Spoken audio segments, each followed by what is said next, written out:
Bonjour à tous, je suis ravie de vous retrouver aujourd'hui pour une nouvelle vidéo dans laquelle nous allons parler de la chlorophylle, ce fameux pigment vert présent dans les feuilles et dans certains végétaux.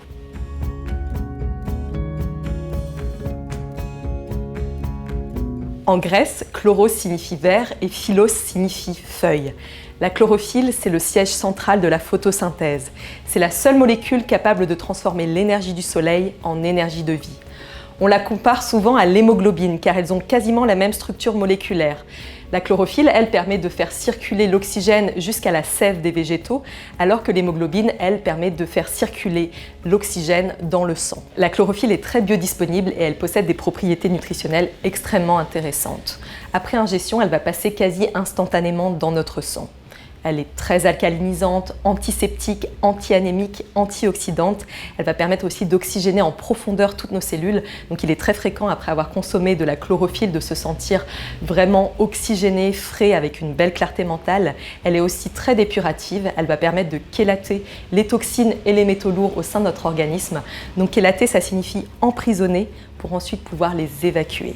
Elle est aussi très détoxifiante de la sphère intestinale. Elle va permettre d'accélérer ce qu'on appelle le péristaltisme intestinal, c'est-à-dire les contractions de notre intestin pour évacuer les matières. Un autre point important concernant la chlorophylle, c'est qu'elle empêche les mauvaises bactéries de croître au sein de notre organisme et au contraire, elle permet un réensemencement de notre flore intestinale en nourrissant les bonnes bactéries.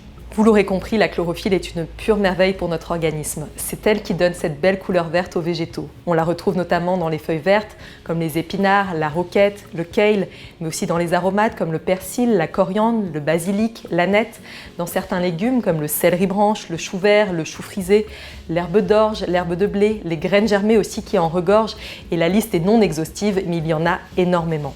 Ce qu'il faut bien retenir avec la chlorophylle, c'est qu'elle ne supporte pas la chaleur et elle est détruite par cette dernière. Donc ce qui est important, c'est de consommer ces végétaux crus, sous forme de salade, de jus de légumes ou bien tout simplement à la croque. Les jus verts sont une excellente manière de faire son plein en chlorophylle. Et d'ailleurs, vu qu'ils sont dépourvus de fibres, ils vont passer quasi instantanément dans notre sang. Donc on va bénéficier de cette oxygénation quasi instantanée. Une autre source exceptionnelle de chlorophylle, ce sont les microalgues d'eau douce, qui sont de véritables super-aliments. Il y a la spiruline, la chlorelle et la clamate. Ces trois microalgues ont déjà un profil nutritionnel exceptionnel, avec une belle teneur en protéines, une belle teneur en vitamines et en antioxydants, et elles regorgent de chlorophylle. Elles se consomment crues dans différentes recettes, smoothies, sauces salades, au sein de vos jus de légumes aussi. L'important, c'est vraiment de ne pas les chauffer pour bénéficier de tout leur potentiel nutritionnel. Si vous souhaitez davantage d'informations concernant la chlorophylle ou bien même si vous avez des questions, n'hésitez pas à les poster en commentaire et je me ferai une joie d'y répondre. En attendant, portez-vous bien et je vous dis à très bientôt pour de nouvelles vidéos.